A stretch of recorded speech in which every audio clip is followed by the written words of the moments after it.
Now, we are discussing sustainable tourism management in the context of management of destinations. Now, what you are seeing right now is what we call the VICE model, VICE. The VICE model represents destination management as the interactions between the visitors, that's on the top of the triangle. Did you notice that?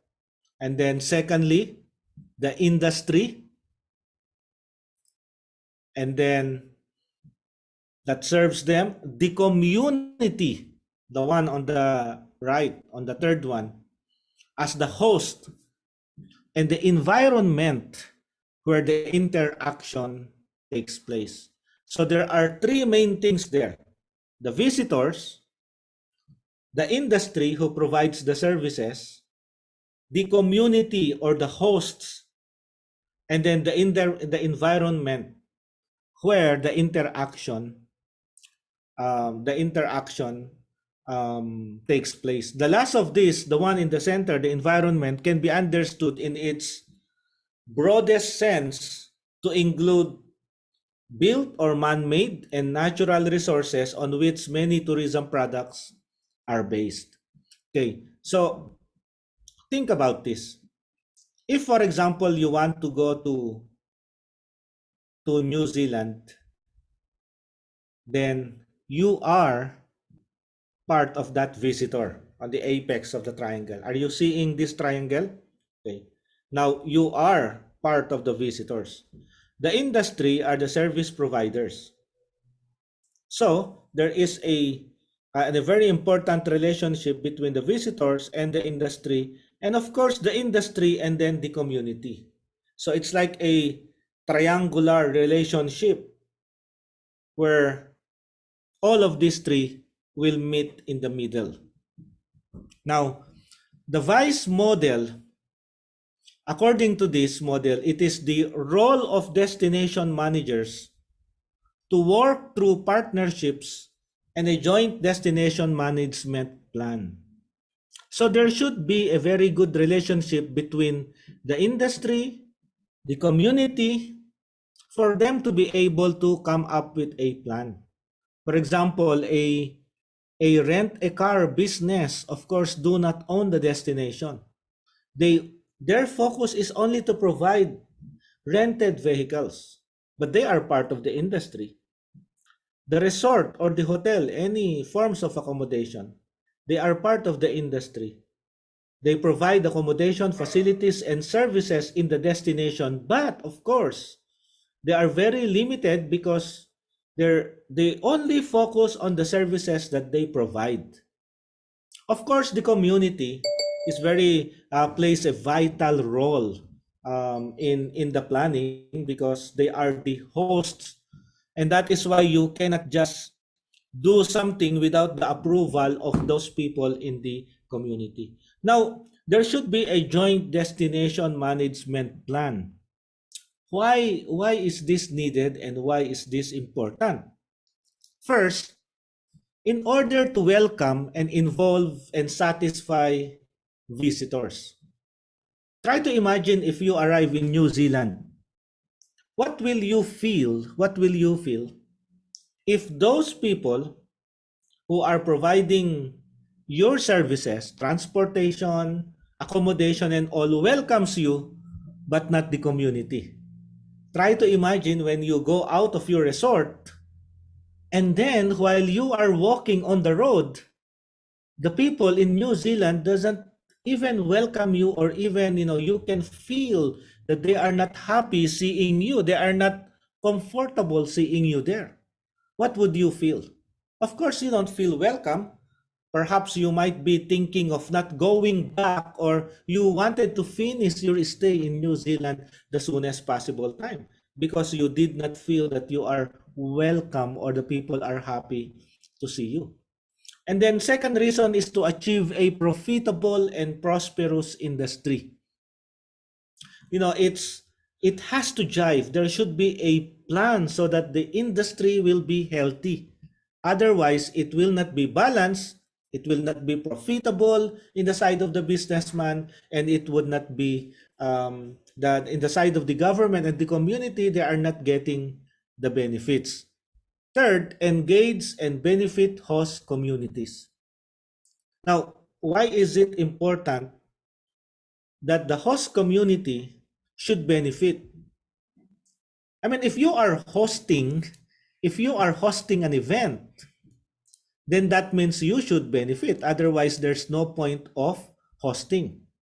In the case of communities for tourism management, you are using the resources of the host community.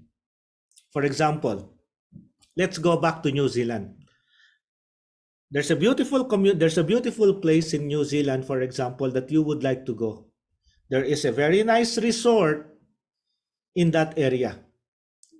Where do you think the resources of that resort comes from? Where do you think? The water that is being used by the resort, the electricity that is being used by the resort, it comes within the community. Because of course, unless otherwise they are using their own huge generator or using their own solar panel system, if they are still using electricity, then they are tapping on the electricity of the community. Unless, of course, they have their own water source. But, I mean, try to think, especially if they have a golf course, how much water are they using to maintain a golf course? Those water came from the community. I can remember when I was new here in this area and there are huge buildings of hotels and resorts. You know what happened? Every Saturday and Sunday, we have almost no water. Why? Because of the many tourists arriving in this destination. They will use the resources of the community. So what does that mean? Well, sustainable tourism management ensures that if there is a very good plan, the community, the host community, will also benefit from the tourism activity in their area. And then, protect and enhance the local environment and culture. Now, the sustainable tourism management plan will caution the effect or will caution the impact of tourism activity in the area so that it will not directly hit the environment and culture. Try to imagine if the natural resources, like say for example, there is an island and the capacity of staying in the island for overnight is only 30 people. Try to imagine if there is no sustainable tourism management plan in that island, and try to imagine if there's 60, there's 100 or even 150 people. The capacity of the island is not being controlled. What would happen? Then very soon the resources will be depleted. And that means the island has to be closed. So, a sustainable tourism management plan will ensure that the environment is protected. Even with underwater activities, for example, snorkeling. Have you watched some of the series? You can go to YouTube and then try to search for the YouTube channel Ralph Ed, and then go to What's Your Step Series 2 of that YouTube channel, and you will see sustainable practices, responsible practices on how to snorkel properly and how to scuba dive properly, how to dive properly. Try to imagine if you are walking and you are hitting the corals. No, you are damaging the corals. Very soon, without the corals, no tourists will arrive in the destination to snorkel or dive. That is also same true with the culture of the people. Sustainable tourism plan will ensure that the culture of the people will be protected. Why? Because tourism is a dynamic industry. We market our destination focusing on enticing and inviting people from other countries to come to our destination. Try to imagine if you are promoting the Philippines, for example, because most of all of you students are from the Philippines. If you are trying to promote Banawe rice terraces in the Philippines, there's their Ifugao culture, and try to get Europeans, Americans. They want to do party at night, but in the Ifugao culture, they don't want that party. Why? Because they do believe that during night time, people has to be very very quiet. Why? Because their ancestors are also there, they are also sleeping, and they do believe that if you do some parties or other activities, what would happen? Then the ancestors will start to roam around and might, even interact with people. So that's part of what they do believe. And part of their culture is that they bury their ancestors what? Below, under their house. So there, if there is a cultural disconnect, if you do not respect the culture of the people, then definitely there will be a problem between the community and the visitors. So those are just sample of the things that, you know what sustainable tourism management plan does in a destination. It in fact help out to ensure that the tourism activity is economically positive to the area, not only for 5 years, 10 years, but in the long term, sustained. Second, it ensures that the environment is protected and the culture, the history, and all the other social aspects are preserved, because that what's make the people there in the community unique. And that's also actually one of the reasons why foreigners from other countries will visit that area. Now, there's another thing also that we can learn from this VICE model. Take note of this model, because you will be using this also in explaining some of the questions in your assignments for this module. No? If you do understand how VICE model works, it will be easy for you to explain sustainable tourism management in your assignment. The model can also be used as a quick check of the sustainability of a proposed plan or action. There are 4 questions that should be asked. So for example, what we are saying here is that VICE model can be used as like an audit. If this plan is really effective, will this work, or will this be another paper that are written by some people and we don't know if this can be implemented? So for example, if the industry and then the host community did a plan together, we can use VICE model to check if it really works. For example, how will this decision affect the visitors? For example, going back to that island, a beautiful island but with a capacity of only 30 people at one time. But during the high season, there are some 600 people who will come to visit that destination. So how will that work? How will that work if there's only 30 people allowed to stay? How does that affect the decision of the visitors? If you cannot get a booking to go to that island, what will you do? One very good example for this is Mount Kota Kinabalu in Sabah, Malaysia. So later on, please do visit the website of Mount Kota Kinabalu. That is the highest mountain in Southeast Asia, higher to the Mount Apo, the highest mountain in the Philippines. Mount Kota Kinabalu, that is in Malaysia. You need to get to apply for a permit before you are allowed by the government to climb that mountain. And do you know how long it will take? You need to wait for, say, 3 months or 4 months sometimes. You need to book in advance. You need to book in advance so that you will be allowed to climb that mountain. So how does that affect the decision if the government will implement that?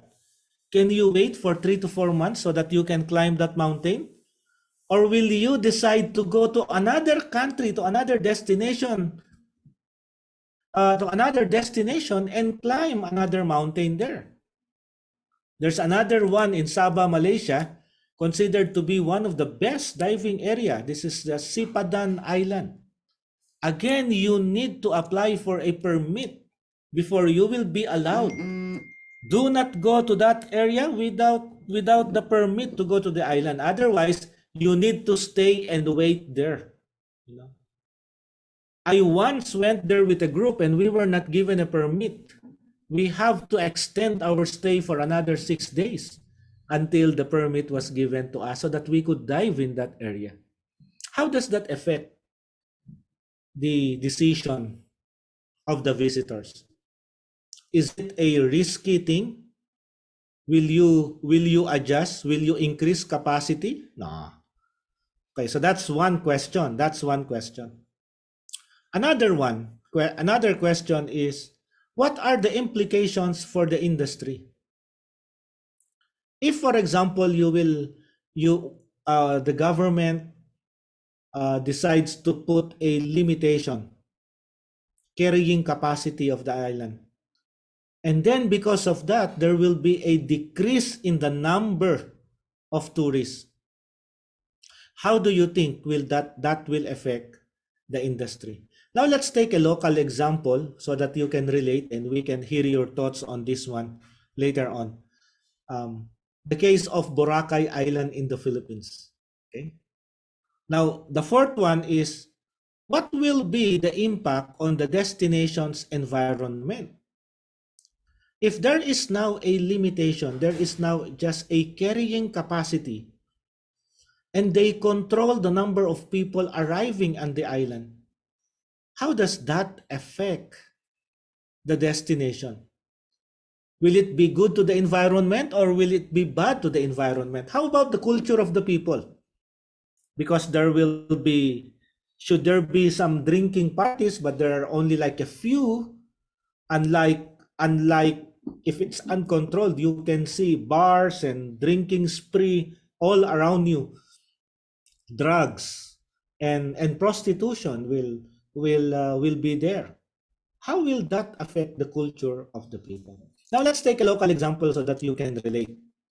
I am sure that you have heard of what happened in Boracay, isn't it?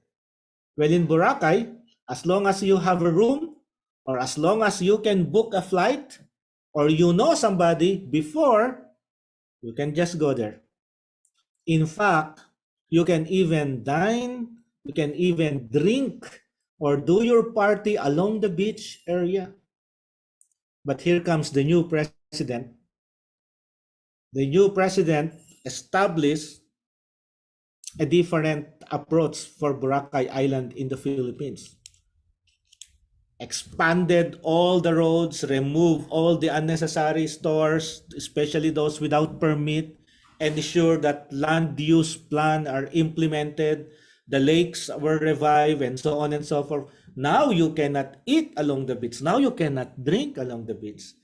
Now you cannot just, wear super sexy, I don't know the right term, but there had been some tourists that were apprehended by the police because of too much show off of their body. Now, question. How does that decision of the president, of the government, affect the visitors of Boracay? Can you relate? Can you share some of your thoughts? Have you seen it in the news? How does those arrangement and decisions affect the visitors? As we all know, I think Boracay receives more than 1 million tourists per year, I think, in that very small area.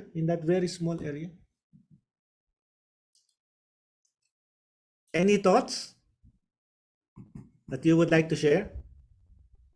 How did it affected the decision of the visitors? Did they cancel or did they wait until they will be given a slot in Boracay? Did you hear this, Jelly? What happened in Boracay?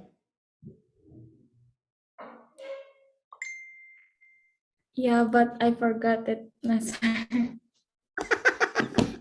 You forgot about it na. Yeah. I was there for a schooling on this last December. Okay, Gerald, please. Yes, sir. I hear it in I'll remember that this destination, the Boracay, was closed in few months, and some visitors uh, cancel their trip there, but some visitor wait until the destination is okay and open for the tourist again. Okay. Yeah. Now, what are the implications for the industry? Well, there were many resorts were forced to close because they are in an area where there should not be resorts and hotels. Of course, they complained and so on and so forth. How does this affect the community? Well, somehow I saw that they were very happy, especially those who were born and who really grew up in Boracay Island, because they were affected by the prostitution, they were affected by the drugs and all. Now, how did it impact, how did it benefit the environment? Well, like I mentioned, there were inland lakes. Now they are there. Before, there were houses on top of the lakes. You know? There were open areas. There were open areas that are just left open for nature to come so that the birds will still go back and all.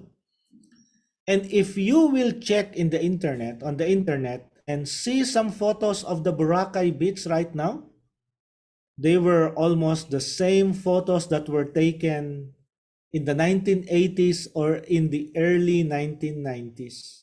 You see? So now that was the Boracay that we are proud of.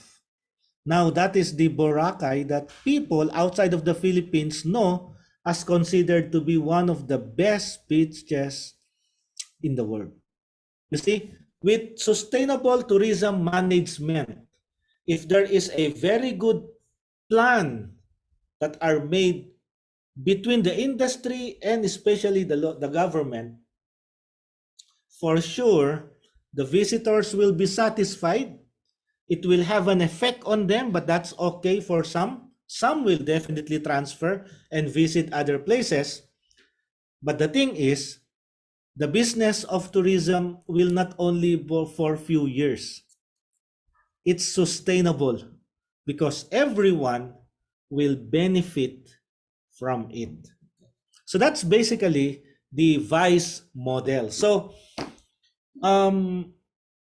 take note of this vice model because every time, if you, did you notice this? In every arrangement, in every assignment, almost every month, there is this question about sustainable tourism. Did you notice that, Gerald? Especially when you started, even you, Hoverson, perhaps you have noticed that. Now, this model is a very good tool that you can that you can use for you to be able to easily explain and easily relate how how how how things in the industry, in the tourism and travel industry, are maintained, sustained by all the by all the sectors.